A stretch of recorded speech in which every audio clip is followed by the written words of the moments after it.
I don't think Firefox likes this thing. It says we're live. Hello. Hello. Is anyone out there? Hello. Kyle Barrett says WandaVision is the. That's not his comment. You can start now. We're waiting for you. Multiple comments. WandaVision is the best holodeck story since Our Man Bashir. So, hello everybody. Welcome to the stream. If there's anybody out there, we are going to be talking about WandaVision today. The first 2 episodes, which just came out on Disney Plus. Let me move this over here.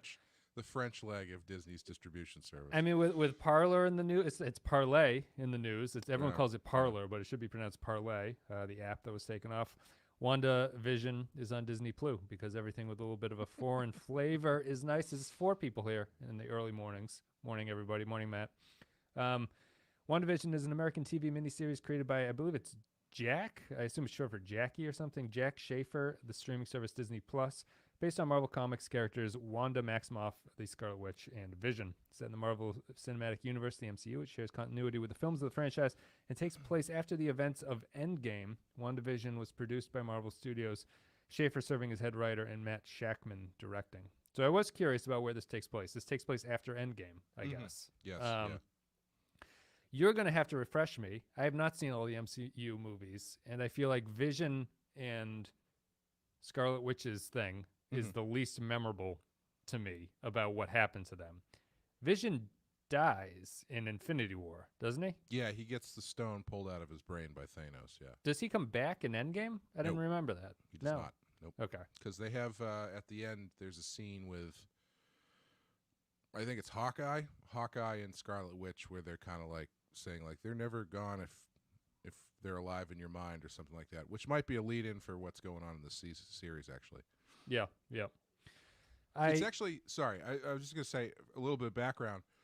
In the comics, Vision and Scarlet Witch are an item, or have traditionally are an item. They're actually married. They were actually married at some point. And I always found it interesting that they decided to work that into the movies, because the two of them have so little screen time overall that it's just such a weird jump. Because like I think it's Civil War.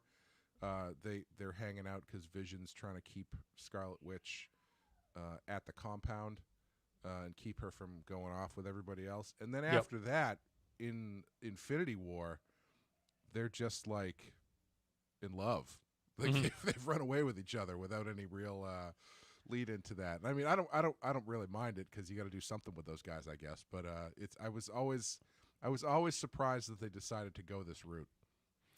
I have for people complaining about the audio, I boosted my gain a little bit. Let me know if Clay needs to boost his as well. I boosted mine a little bit, but yeah, I was always unfamiliar with the Vision, or those are like the 2 least known to me, least known commodities that come out of this. So it's interesting that they get their own show first. This is the first MCU on Disney show, right? Because you've had the Daredevil and Defenders, or whatever that other one was that was on Netflix. Agents of S.H.I.E.L.D. and that's right, Agents of Agent S.H.I.E.L.D. Carter, which are all I think out of all of those, Agent Carter is probably the one that is the most closely tied to the MCU stuff, because they used young Howard Stark, and they have a personified Jarvis and stuff like that. Plays a bit lower. So turn yourself up a little bit. I turned up a little bit. Hopefully that's better. You do sound louder to me. Yeah. And in Agents of S.H.I.E.L.D., they seemed like they were kind of just very closely touching the Venn diagram circle. Yep. They had stuff influenced by the fall of Hydra and stuff like that, but generally their stories were not that connected to everything else. Yep. But yeah, this is the first one that's entrenched in the overall big story. Before we get into it, does Clay's audio sound good to everybody? I'm so confused by this. His audio sounds really robotic. Is this this is like a backhanded thing where it's like, I don't want to insult you, but does anybody else think he sounds good? I can't figure out this problem. We've had this problem recording where your audio sounds terrible to me, but it records fine on your end, and it seems to go through StreamYards just fine too. Yeah. Let me know if anyone thinks that it sounds clean. Yeah, I have no idea what this is. It's so strange. Anyway, we'll get into it. So we watched the first 2 episodes of WandaVision. They're just called episodes 1 and 2. They don't have titles in them because in the 60s and 50s, you didn't title anything. You just put it on TV and it was aired and there was no advertising. Clay sounds fine. Good. So we'll go with it. All right, so let's get into this WandaVision. I watched them last night. There's 2 episodes. One is 30 minutes. The other one is 37 minutes. I think there's going to be 9 of these. I saw people complaining that they were only 23-minute episodes with 7 minutes of closing credits, which is true. But, I mean, sitcom up to 23 minutes that's how long sitcoms are. I was annoyed that the second one went over 30 minutes. I was like, that's not a sitcom length episode. That's too long. What is this, Arrested Development season 4 on Netflix where there's 59-minute episodes for a sitcom? It's just not working. It's Elizabeth Olsen and Paul Bettany reprised their roles as Wanda Maximoff and Vision. Debra Jo Rupp was a pleasant surprise to see in this one, in the first one.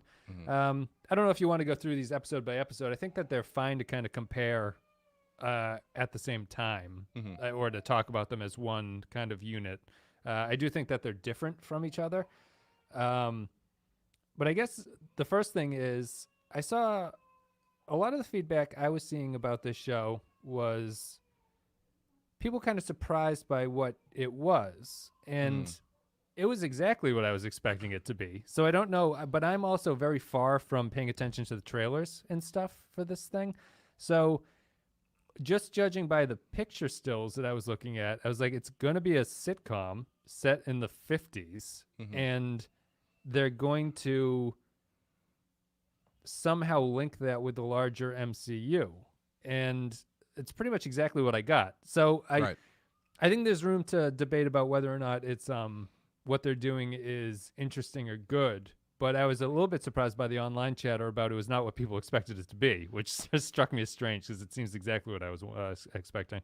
Yeah, I don't know if you could watch the trailers and expect anything other than what you got, or maybe they didn't expect them to commit to the bit for so long is possible, because I could see the expectation being they do this for like 15 minutes and then they get back to explosions or whatever. But yeah, I really enjoyed it.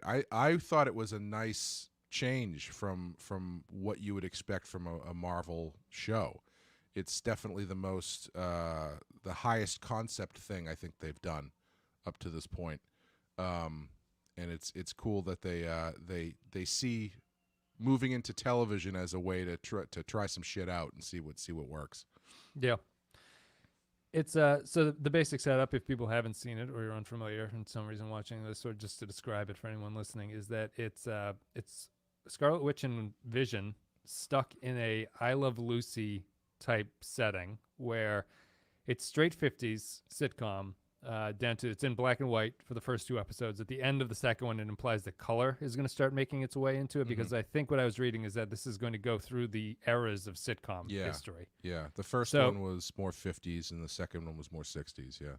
Yeah, would you say that it was more 60s in style too? Because I think that the big thing, I think I liked the second episode better, but I thought that the first episode was more fitting of the concept, because I thought that the way that they shot the second episode was much more cinematic than a sitcom had any right to be in that era of TV. Yeah, I think I think the first episode they stuck to the filming methods closer.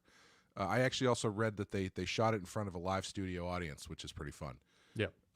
So I appreciate the commitment to the bit. Yeah, the second one seemed more traditionally shot. There, it seemed like, I think they're doing that on purpose though, because it seemed like they're trying to break the walls a little bit and blend things a little bit, because you had scenes like Vision going to the neighborhood watch meeting in the library, which is a very cinematically like darkly lit library. It reminded me of 12 Angry Men in the way that it was shot, because there's a lot of guys around a table talking to each other.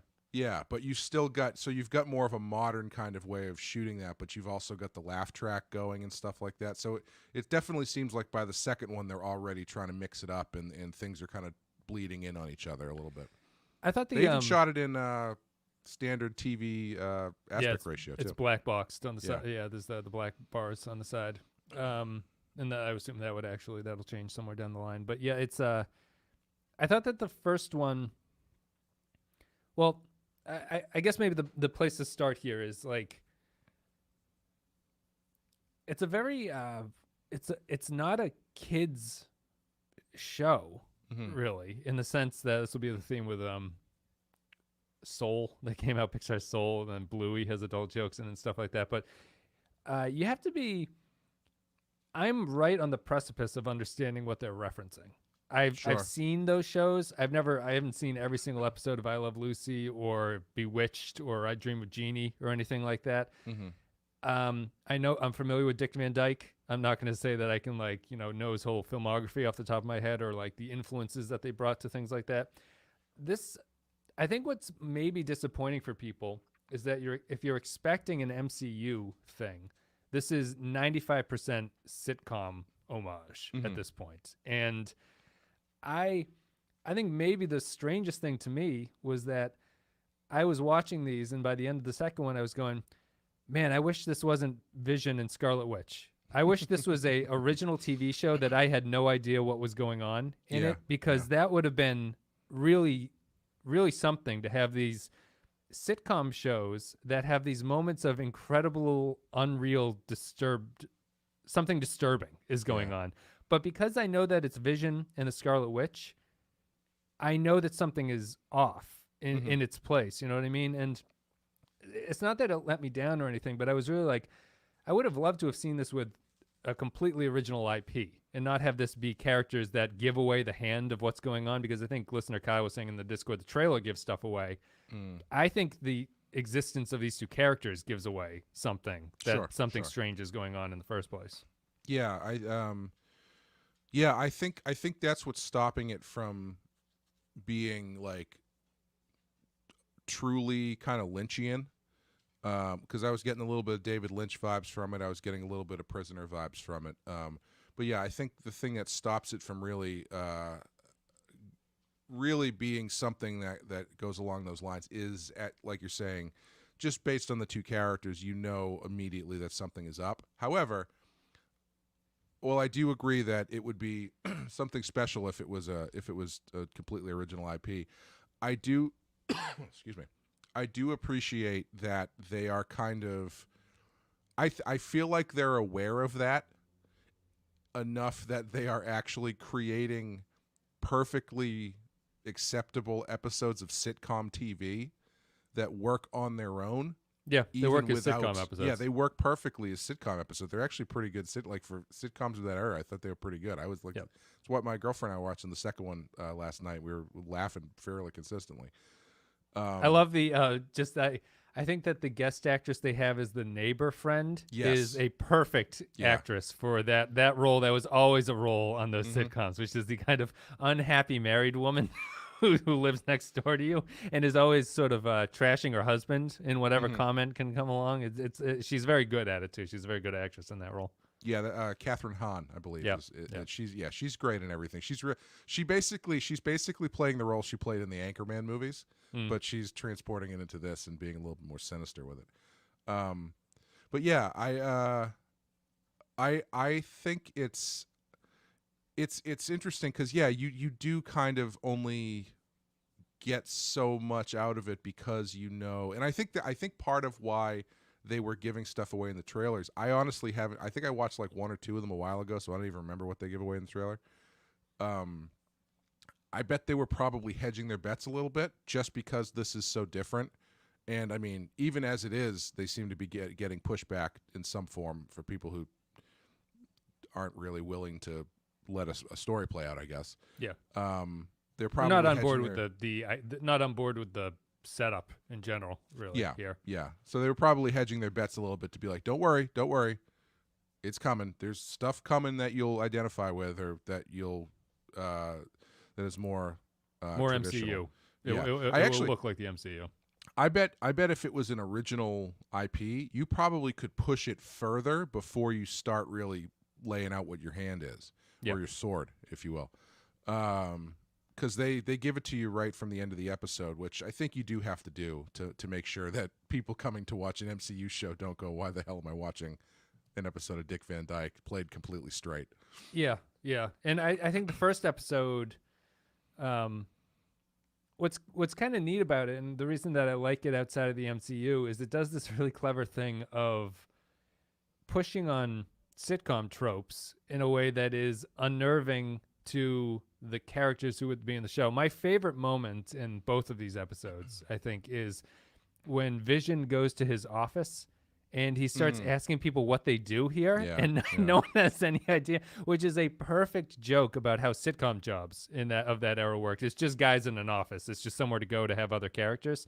And the way that they link it is that if they're running a holodeck program or whatever, the people who've created this program haven't thought about what Vision's job would be at this office. So it's a really clever combination of disturbing reality clashing against the tropes, and I really like that. That's my favorite part of this show so far, is that when they have these moments of reality that break through the sitcom dressings, it's really disturbing. It's like really strange and frightening as to what's going on.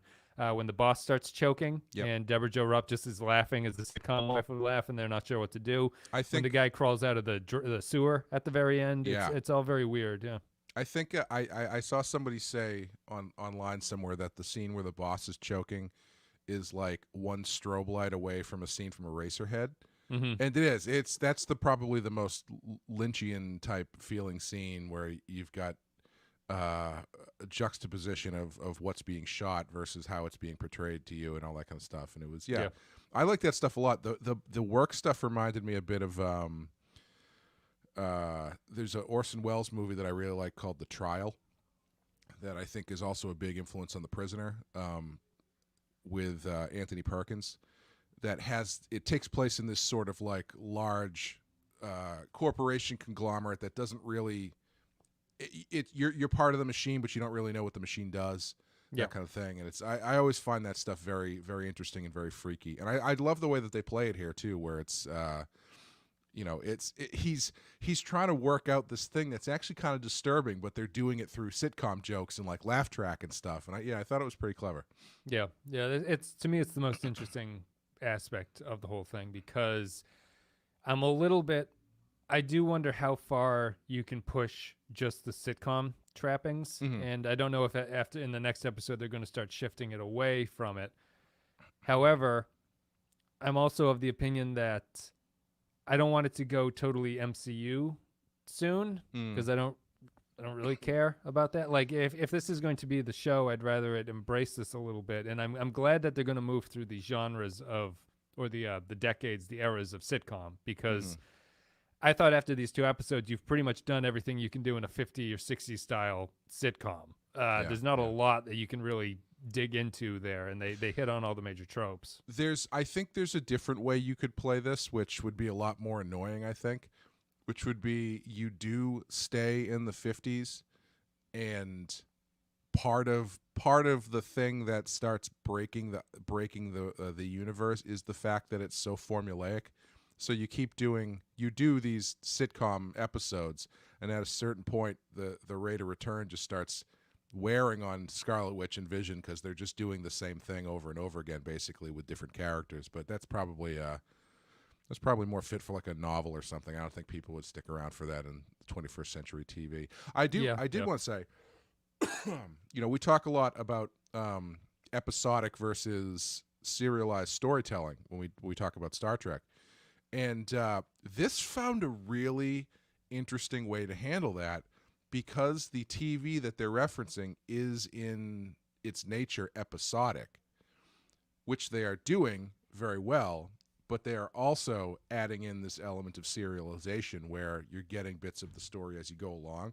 So I think this is a more successful form of that than I've seen, at least in something like Discovery. I'm not saying Discovery would need to be exactly formatted like this or anything, but it's a little bit cleaner in its storytelling, I think. Yeah, I think that I think that the balance that they struck here is like 95% episodic, and then there's this sprinkling of something that's going on top of it that might change as they move through things. But I think that the focus on the easily identifiable single story, like even the log lines, the first one is like Vision and Wanda have the Vision's boss over for dinner and try not to reveal their powers or whatever. And it's like, okay, that's an easy thing. And then the second one is they host a magic show as a fundraiser to save the children or something. I think that it's a decent episodic wise. It's a decent setup for that. I was seeing a lot of critics saying that they thought that maybe the series should have been just released as a binge watch. I kind of didn't feel that because after these two, I wasn't like I need another one. Right. I was happy to wait. I didn't feel like I was dying to know what was going on at this point. Maybe that'll change as things amp up. But right now, I didn't feel the need for this to not be a weekly show because of how episodic the focus was, as opposed to this like serial thing that's dancing on top of it. Yeah, I think it's interesting seeing how the approaches to this stuff are changing. The deeper we get into the world of streaming and whatnot, and how it's starting to skew backwards towards TV. Darren Mooney wrote an article about WandaVision where he calls out that, or I don't mean that in a negative way, that this was a good show to start with because it's basically Marvel and Disney saying we're coming to TV. This is not. We've already conquered the the movies, and now we're coming for TV.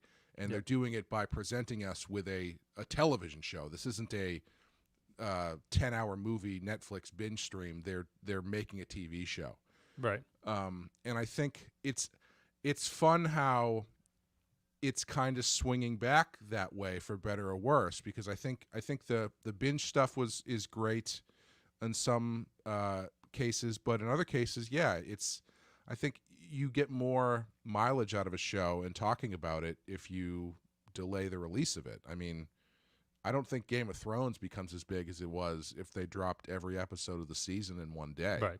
Yeah. You know, or even Mandalorian. You watch a season of Mandalorian in like 5 hours. You're in and out. You probably don't talk about it again. Yes. At least not to the extent that people have been. I mean, the negative side. Sorry, I was just going to say the negative side, obviously, being the streaming companies are starting to look a lot more like cable companies, and it's not really any more beneficial price-wise than expensive cable. No, I mean, financially, there's no incentive to dump everything right away. Yeah. You need to build an audience, and I think Netflix went through that. Netflix had the decision like, we'll just give you everything at once, and then people sign up for a month and then cancel, and it's like, oh, never mind. I guess that's not the way that we should be doing this. I feel like they've backed themselves into a corner, though, because it's like they can't just stop doing. I mean, I guess they could. I mean, they could do whatever they want, but that's such a part of the Netflix model that I feel like they can't really back away from giving you everything. Well, they had to adapt by, we'll give you something new every week. Netflix is just going to flood you with different shows as opposed to, and it's not about, Disney Plus and CBS All Access are like, we have one active show really at a time at this point. So we need to space these things out and make you stay subscribed. It's also an interesting experiment in terms of like attention span, I guess, because the negative side to the Netflix model is they've got everything so tightly algorithmed out that they cancel even popular shows that are doing really well. Yeah. Because the rate of return is like past the prime or something like that. Like I know obviously COVID had a lot to do with it, but as far as I know, Glow was one of their more popular original shows, and they were going to bring it back for 4th season, and they just decided not to, even after they greenlit it and stuff. And there's other, like Mindhunter. Mindhunter, people went crazy for Mindhunter, and they canceled it after 2. Yeah, Mindhunter was more Fincher deciding not to do it, but Netflix certainly canceled Glow, and I think it's just that it's them taking a kind of like YouTube mentality, like it's just your homepage is always going to be different with stuff when it comes up, and there's no point in having a show run for 7 seasons, and it's probably built like I was complaining about it on the Discord thing. It's just like once the show hits 7 seasons, I'm not inclined to watch it at that point, and there's probably some sort of data that goes, and Kyle Bear is very upset about Mindhunter still. Well, I found that even the shows that I was watching on Netflix that I liked, I just stopped watching at a certain point. Like to this day, I've only watched 1 season of Orange is the New Black. I thought that show was great, and I've just never gone back to it. I watched, I don't know, maybe 2.5 seasons of House of Cards, and then just never went back to it. So it's Whereas if it's something that is coming out consistently, I feel like I'm more inclined to keep up with it. Yeah, you don't get way behind. We ran into the same problem, I think, with the Badass podcast, because we tried that for the first season of Badass, and it's difficult to keep yourself in people's minds when you're just there and gone. Yeah, it's work. You look at it and you're like, there's a lot of stuff to listen to. I don't want to listen to any of it. WandaVision. Did you like the first or the second episode better? I think conceptually I liked the first one better, but I think as an episode of sitcom TV, I liked the second one better. I thought the second one was funnier. I really liked the sequence where Vision gets gum drunk. Yeah, basically. the gum was really clever. I like that. Yeah. That was fun, and I liked the little bits of surreality that they're working in the second one with the color and everything. I thought that was fun. I like seeing Emma Caulfield from Buffy the Vampire Slayer. That was fun. Although there was a bunny in the episode, and her character on Buffy the Vampire Slayer is very famously afraid of bunnies. So I was kind of hoping they would have some sort of interaction, but they didn't. Yeah, the actress who plays John Draper's secretary in Mad Men is in the second episode here as well. That's what I recognize her from. So those names. Which one was she? She's the black woman. Yeah, I believe she is going to have a much bigger role moving forward. Is she? Okay. Yeah. I think I like the second one better than the first one. The first one was, as you're saying, is a better example of what they were trying to do with it. And I think the second episode actually cheats a little bit by its filming techniques and how they did things that were not in a lot. Like the second one felt a lot more to me like a movie like Pleasantville, which is that it's still being made with modern techniques of how they're shooting it. So it looks wrong for what you'd expect from a sitcom. Like it was clearly a one camera shoot in the second episode. It's just they're moving the camera to different places. The first one with the sets, which are just really the house and the office, and the house is just the kitchen and then the room next to it. It felt more like it was a traditionally filmed sitcom piece. I think the second one was funnier, I thought. The second one had better eerie moments in it when she finds the helicopter that has color in the opening, and the scene where Vision is talking to the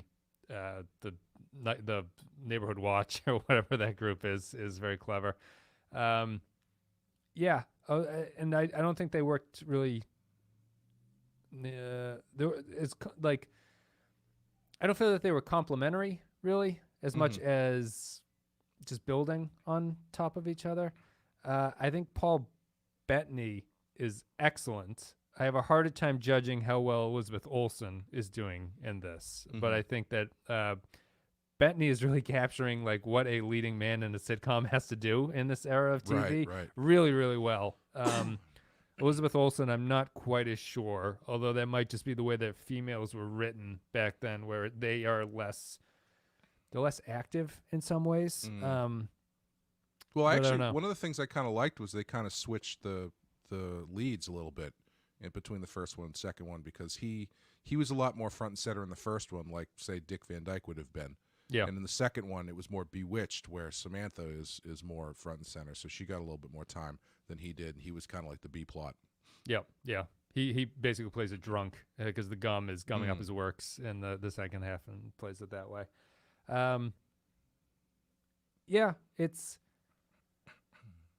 It works. Like any fundamental flaws, concerns you have about this show at this point? It's only 2 episodes in, but I think it's probably. I think my biggest concern is that I like, and maybe this is where the two groups of viewers watching this kind of diverge, but I saw Eric Antoine mention that it reminded him of Too Many Cooks, with the Adult Swim Cartoon thing, Network, which is whatever that was. That thing is still, that's a good comparison. It's not quite as dark as that, at least not yet, but it is a good comparison. I think that the difference is going to be people who are along for the ride with the concept and people who want the more MCU stuff. And I love the MCU stuff, but I'm more interested right now in the high concept nature of it, and I'd like to see them exploit that to the best of their ability, and not just like, chicken out and go back to normal TV or normal action TV too quickly. Chris Evans shows up in the final episode or something like that. It's well, I was just gonna say I wonder what they're gonna do, if they're planning on doing another season or if this is just a one and done thing. Because I feel like you kind of with the story it seems like they're telling, you need to kind of make that decision at some point, right? Yeah, because it's like The Prisoner. They either get out or they don't. I would assume they get out. I can't see this going multiple seasons, at least the way that it is. It's because, as Matt Ross says here, the commercials are the ominous thing. The commercials, to me, seem like they are the intentions of the Hydra or whoever's holding them in this place. It seems to be, not to get comic book nerdy, it seems to be a group called Sword, which I don't know much about, but I believe is sort of like a descendant of S.H.I.E.L.D. It is another acronym. I can't remember what the acronym stands for. Oh, gotcha. But I think they're more of a extraterrestrial based S.H.I.E.L.D. type. They're like the X-Files of Marvel. Yeah, kind of. I think so. That makes sense. And people are chiming in saying it's going to be a limited series, or thinking that it won't have a second season. I don't know if it has the gas to do multiple seasons. My main concern was that there might be the hardest part of doing this series, I think, is going to be pacing your reveal of information about what's going on, because I watched these first two. I was like, man, I wish there were more weird moments in this. They have like one or two great moments of weirdness in each of them. But the majority of the runtime is spent on the sitcom stuff. And I thought that was charming, but I thought it was only really great when the weirdness shined through. And I think that pacing the weirdness so that it remains unsettling and weird as you move towards the end game is going to be important for keeping the momentum of the show going. And I also think that they'll have to. So the problem here is that I think they have to increase the weirdness to escalate the story and to show you what's actually going on. At the same time, that decreases the sitcom nature, which is the other aspect of this that stops it just from being an MCU thing. Right. And so the further they move from the sitcom, the less interested I am in it. But at the same time, the more weirdness they have, which is what I like, the less weird it will become, because I'll become used to it at that point, Right. So it's like it's this dangerous game of trying to balance those two things. Yeah, it's gonna be interesting to see how it plays out. I think I am hopeful because Disney seems to be taking their entry into the original streaming content realm very seriously. They're putting a lot of money behind it, and they seem to be putting a lot of quality behind it. So I'm hoping that with the pedigree of people who are involved, they managed to stick the landing. I saw somebody else on Twitter say something to the effect of, do you think when Paul Bettany showed up to do 20 minutes of voiceover work 10 years ago on Iron Man, he ever thought that this is where his career was going to go? Yeah. Like that. I saw somewhere else that I guess he didn't even know he didn't read the script or anything. They just cast him to be the voice of Jarvis, and he just showed up and read the lines. Okay. And now he's the centerpiece of a television show in a world-dominating franchise. Yeah, so that, because I don't think I've seen Age of Ultron. So Vision is Jarvis mixed with something else? Yeah. Let's see if I can remember this. Tony and Bruce are trying to create like an AI, or at least Tony wants to create an AI that can protect the entire world, and that gets corrupted and turns into Ultron.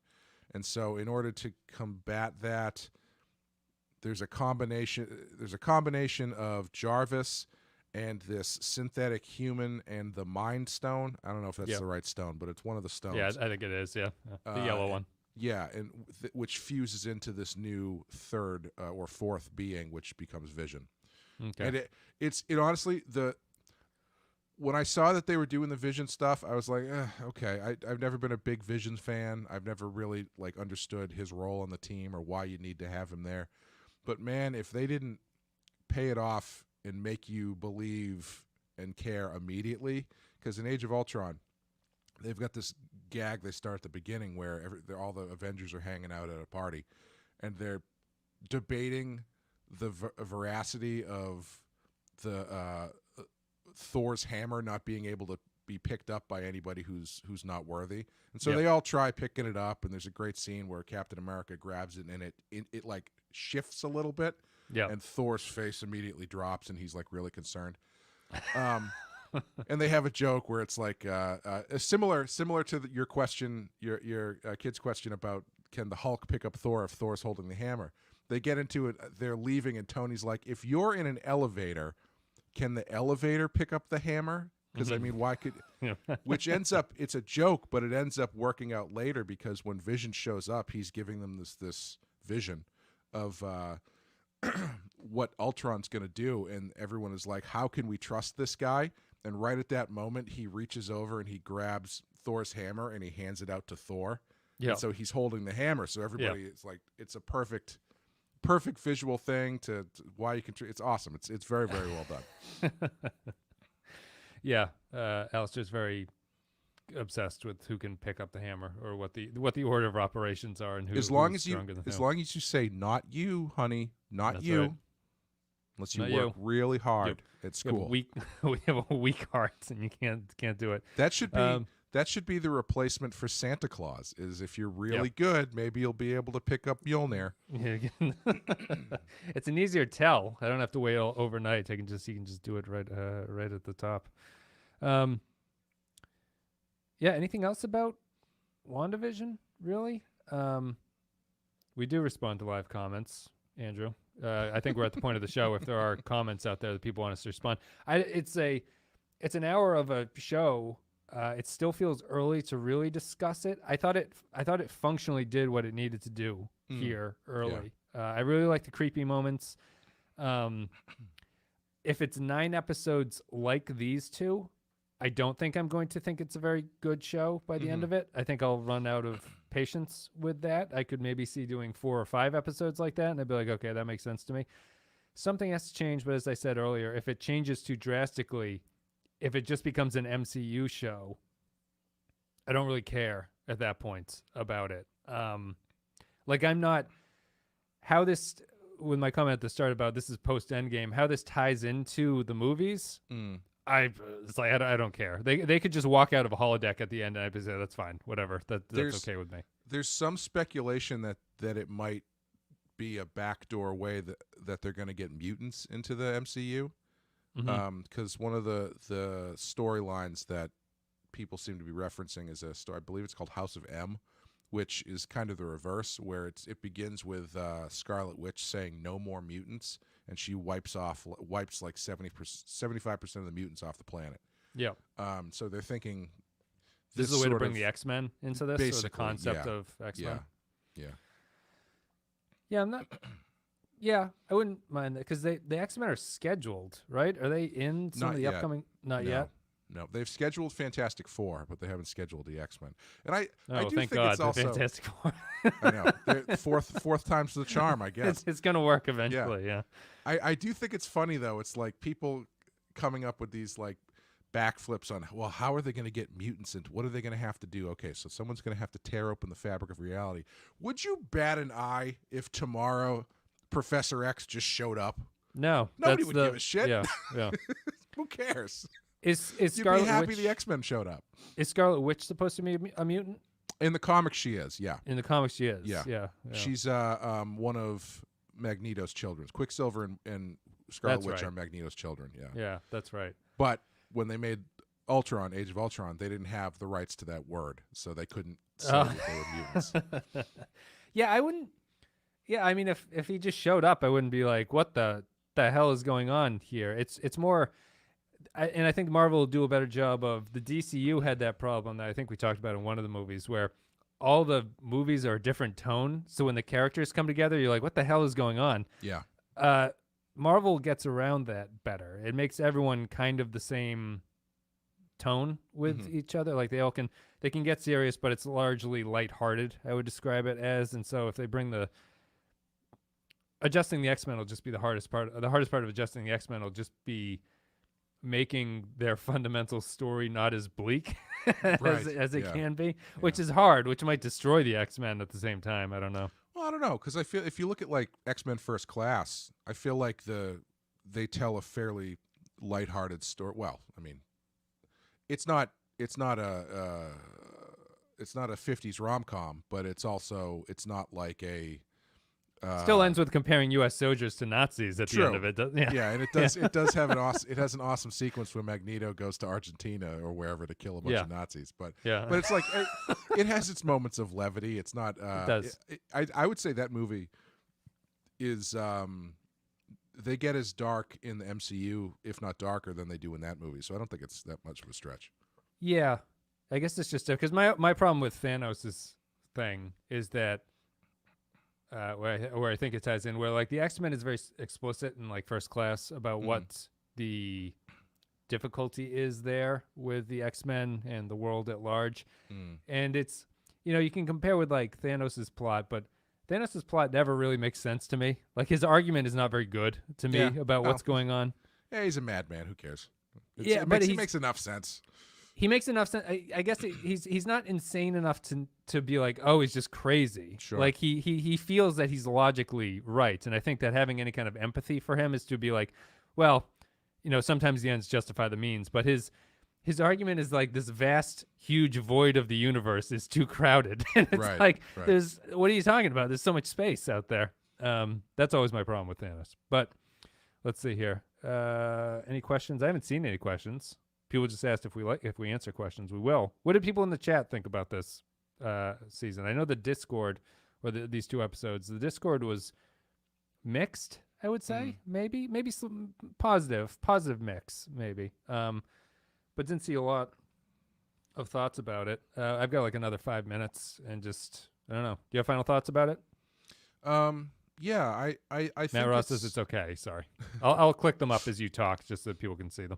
Yeah, I think that it's I think that it's a good opening shot for what Marvel on TV is going to look like, and it does give me hope that they are willing to get, as Andrew there says, wonderfully bizarre, and let the reins loose a little bit on some more higher concept, weirder stuff, because you've got.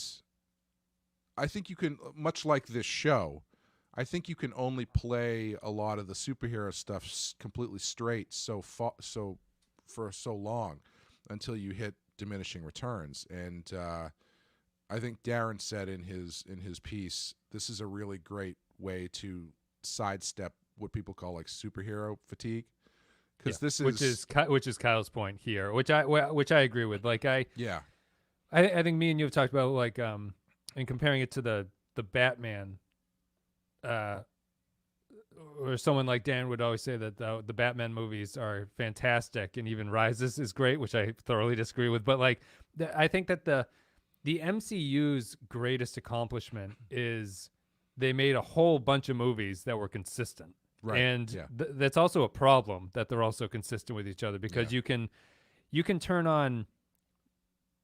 Like things like Ragnarok stick out to me because Ragnarok felt really different and really funny in a way that the other ones weren't. But if you, it's kind of like our argument for the Star Trek series of the 90s. If you turned on a random show and you were unsure of the casts that were in them, you'd assume they were all the same show. Sure. Like the movies all look the same as each other. Yeah. I get the feeling that it's like they were driving towards Endgame, more or less, and in order to get there, they had to make sure that all of their plates were spinning at the same speed to pull off this trick that they were going to do. And now that they've done it, it seems like it's a little bit like they're letting their hair down a little bit, where it's like, okay, we did what we came to do. We've established this stuff. Now we can kind of take some chances a little bit more. Yeah, which I appreciate. I do think the sameness of the movies varies, but I think it works differently for different people. There's a lot of people who love the ones that I think are only okay. Yeah. I think the greatest thing that they pulled off, like you said, is making something that's so consistent that is, it's kind of, there's none of them that are bad, like flat. Oh, Right. that was a terrible movie. Like even Thor 2 gets shit on a lot for being the worst one. Even that one is completely watchable and has a lot of fun stuff in it. It's not like it's a train wreck. Yep.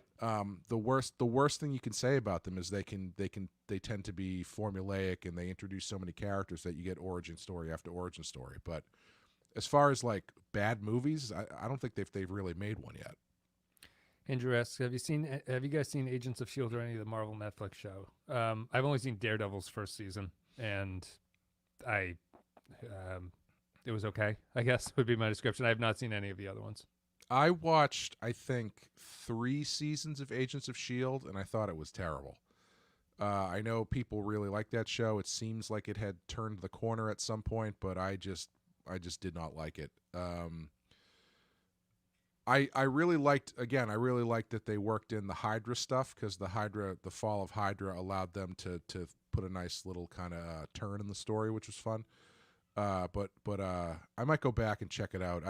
I'm interested to see what they did with Ghost Rider. I guess Ghost Rider, the more modern version of Ghost Rider, showed up. I'd like to see that. I've watched all 3 seasons of Daredevil, the first season of The Punisher, the first season of Jessica Jones. Amazingly, I watched both seasons of Iron Fist. I don't know how I did that. I saw the first season of Jessica Jones as well. I forgot about that one. The first season of Luke Cage. Daredevil, loved the first season. I thought the second season was like half good, and then the third season I thought was great. First season of Jessica Jones I thought was fantastic. The first season of Iron Fist I thought was exceptionally bad. It was the most boring. The concept of the show is you have the greatest karate fighter in the world, and every single episode is like people talking in a boardroom. It just blew my fucking mind. The second season, though, a lot better. The second season of Iron Fist wasn't bad. And I really liked the first season of The Punisher. I haven't finished that. And I liked the first season of Luke Cage. It didn't blow me away, but it was all right. Yeah. My God, there's so many of them just looking back. That's not even it. Like, there's others, like they made shows for Hulu, which I haven't watched, like The Runaways, and there's another Cloak and Dagger is out there somewhere. I don't know. I lose track of them all. Yeah. Yeah. We did notice I noticed Hydra. I didn't notice Sword. There's the toaster thing, Stark Industries, which is a nice touch. There was a question that I've missed. This one, I think. Since Vision is dead, is this Vision a manifestation by Wanda, or is he from another universe? My personal is I honestly, again, since I didn't realize this was after Endgame, I was like, maybe this is before any of this stuff happens and he's still around. I was watching it just with he is alive, like that is Vision, kind of. I'm not thinking about like the larger scheme of what's going on there in terms of how he exists. So it's an interesting question, just because if they start going into this is not Vision, I'll be less interested in the show. If they start explaining like how Vision is actually existing in this world and whether or not this is a representation of Wanda's mindset or grief or something like that, I'm like because what I'm kind of hoping for the series is just it's a sort of satire of this era of TV that will then pay off in a very minor escape from whatever experiment they're being put through at the end, Yeah. Would you disagree, or are you excited about the resolution of how they bust out of this place? No, I'm not particularly excited about the resolution. I have a feeling, I don't know. I don't think he's explicitly still alive. I think there's going to be some sort of shenanigans going on there. Whether or not he's a complete manifestation or if it is some sort of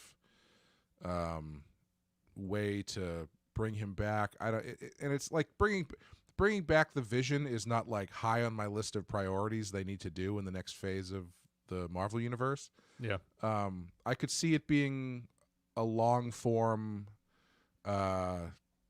Wanda is imprisoned and this is her working out, saying goodbye to Vision, something like that. Which maybe, in which case, if this is a send-off for Paul Bettany as the character of Vision / Jarvis, I think that's fantastic that he gets to be center stage. But I have a feeling he doesn't want to be painted red and green for the rest of his life. So yeah. His makeup looks very funny when they colorize it. It really, when they colorize it, it makes you so aware of how much color correction goes into his makeup. You know, it goes from looking black and white, which is like it's just a guy who has this shit on his face, into they've color corrected everything to make it look this way. It's like it's so unnatural. You don't notice it as much in the movies. Yeah, they give him a little extra juice too, because he's supposed to look like unnatural. Yeah. But yeah, it's funny because I'm assuming Gwyneth Paltrow won't be back for anything. Just throwing that out. Maybe she will be. I don't know. But that makes Paul Bettany the longest tenured actor of the entire MCU, which is hilarious. Well, he deserves it. He's only, I guess his voice has been in a few, but he has been there since the start. Just a question here. Sorry if you already covered this. The voice on the radio. In the second episode. Yeah. Interesting. I didn't know. I didn't put any extra brain power into it. I assumed it was just Sword, if that's what you want to call them, or Hydra, what I was operating under the impression that it was. Yeah, it sounds like it seems like someone trying to get in touch with Wanda. I don't know who that.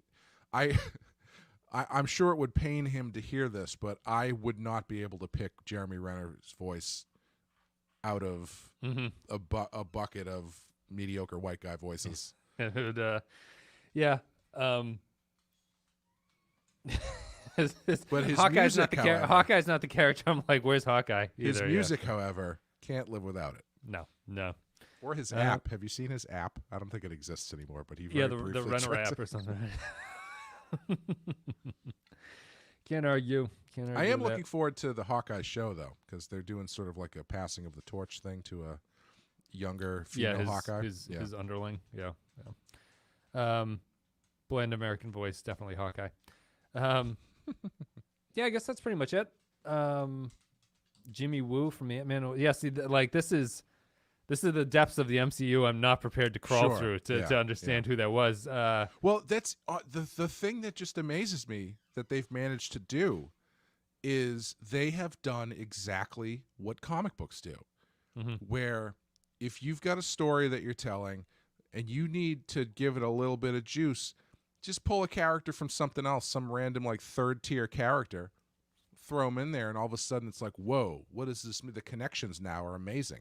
Yeah, this guy works for S.H.I.E.L.D., but he did this in the background of this movie, so how are those two things connected? It's exactly what comic books do. It's like it's the inverse of when you need to give a story a bump and you throw Wolverine into it. Yeah. They have the other version of that where it's like, we need to give this a little bit more intrigue.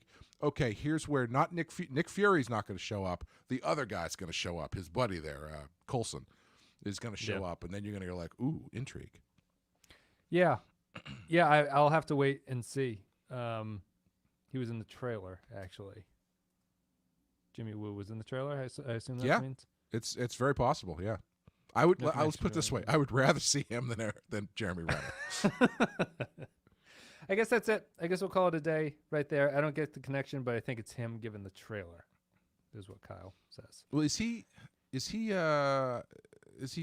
someone said he's just a cop? Is that his deal? I thought he was. Well, I mean, here's the thing. No connection to Wanda. Everybody's just a cop until he goes, I'm not just a cop, I work for S.H.I.E.L.D. or whatever. That doesn't mean anything. So he could be I don't know, he could be Mr. Fantastic for all I know. Which is really all that I want. We have to talk about the Marvel, just because you talked about Mr. Fantastic, the Marvel animated wiki has a classification for Jews. Yeah, which killed me. I've been seeing that going around. That's weird. Ben Grimm and Magneto and Scarlet Witch, I assume, must be Jewish based on that, and Quicksilver. But like it's on the little bio of the wiki. It's always like height, weight, affiliations: Fantastic Four and Jews.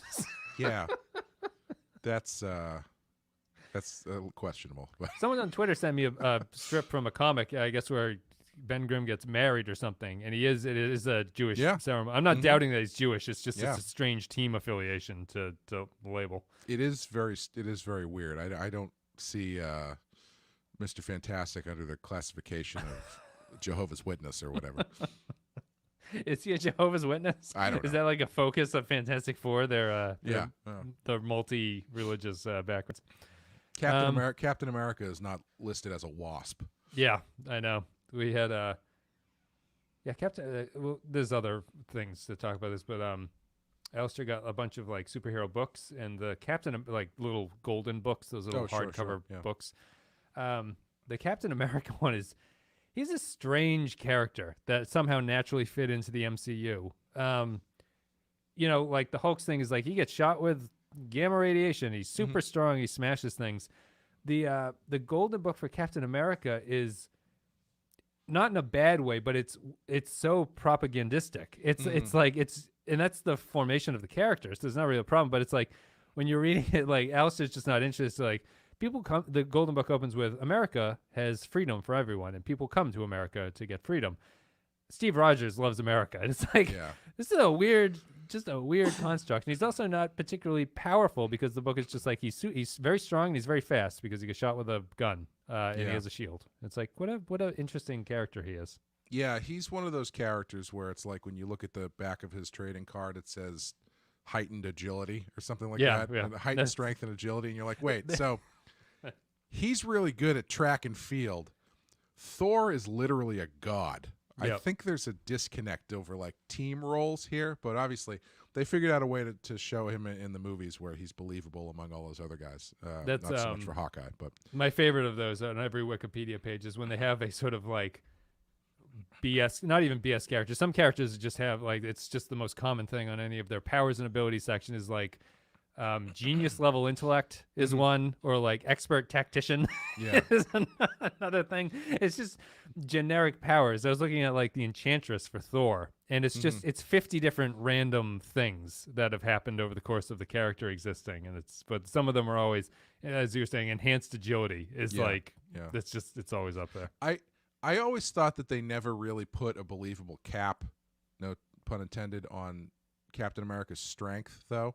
Because as much as I love Winter Soldier, there's that scene where I think it's Winter Soldier. It's either Winter Soldier or Civil War, where he's like stopping a helicopter from flying off by grabbing onto the bottom of it and also like hooking onto the helicopter pad. Yeah. And I was like, okay, I understand that he has powers and abilities above those of mortal men, but he's not the Hulk.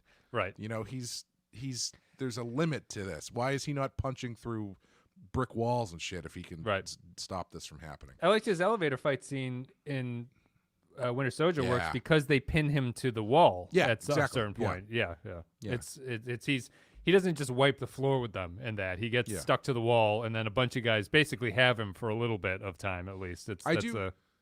I do appreciate that they, aside from that, they do seem to have a better grasp on like power classifications in the Marvel movies, where it's like you've got Superman and you've got Wonder Woman.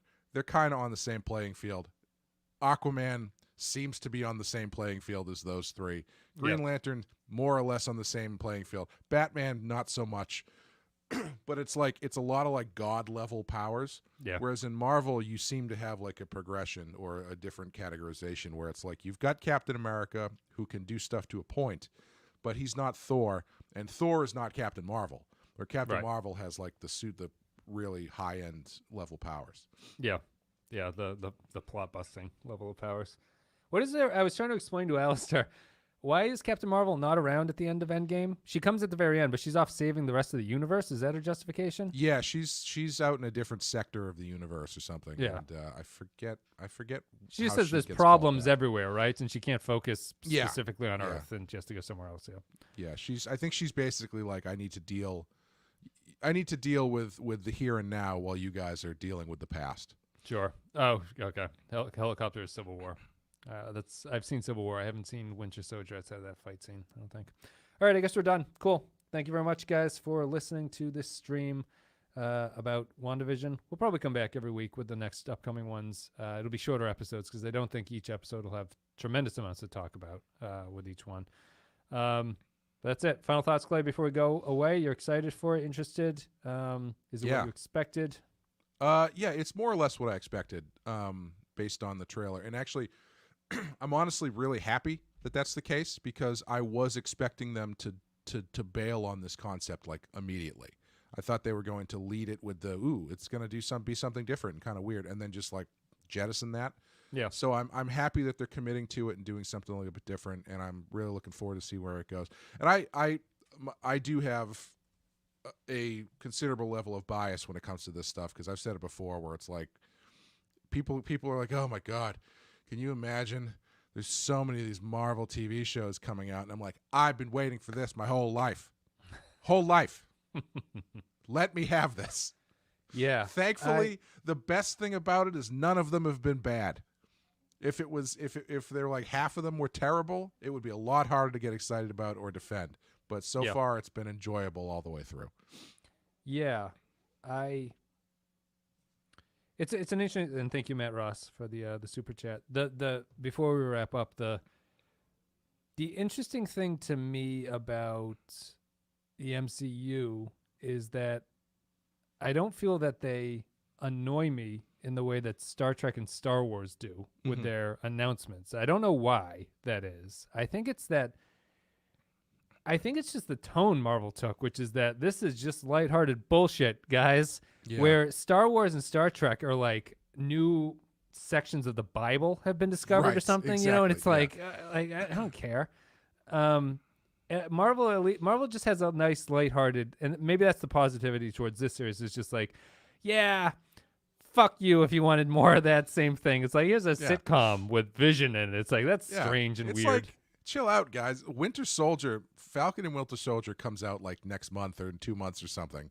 And I'm sure that's going to have as many punch fights and gun blasts as you want to see. So chill out. We're doing something weird here. Let the art kids take over for a month. That's the fun part of it. And even with their announcements, I don't feel overwhelmed by Marvel's announcements because I feel like maybe it's just my approach to the material, but I feel like I can miss a lot of Marvel stuff and still generally understand what's going on in it. And I think Star Trek and Star Wars don't have that.